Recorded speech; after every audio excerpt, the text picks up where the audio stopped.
Welcome. If you want to transfer data from Android smartphone to your Motorola Moto S7 Plus, for the first you have to go for the Play Store and download application to transfer data. And in this video I'm going to use application named Clone It. So we have to get this app on both smartphones.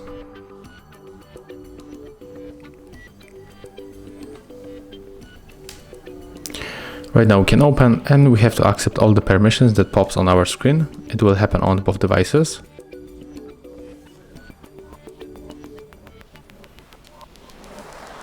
Click Sender on Android phone, click Set, turn on location with the switcher, then just go back and click Sender one more time. On your Motorola, click Receiver. Here we have to also turn on location.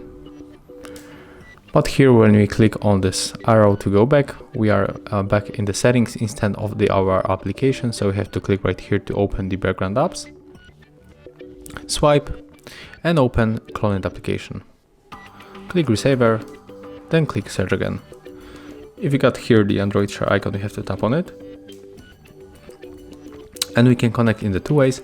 We can scan this code, but also we can input the password manually. So we have to pick your way. I'm going to scan the code.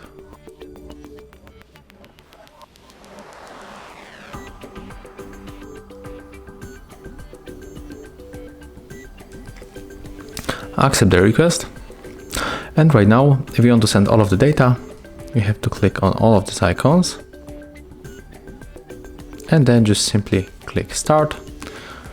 Here you got the size of the selected files and also the estimated time. But in my case, I will unselect here other things and I will go only below for a few files. So I'll show you the example on the music. And I'll take this to songs, then click Start, OK. And as you can see, the transfer is complete. So we can enter, for example, for the files and just check if it's working. And as you can see here, I got these two songs that I sent from Android smartphone to our Motorola. Thank you guys for watching. Leave thumbs ups, comments and subscribe to our channel.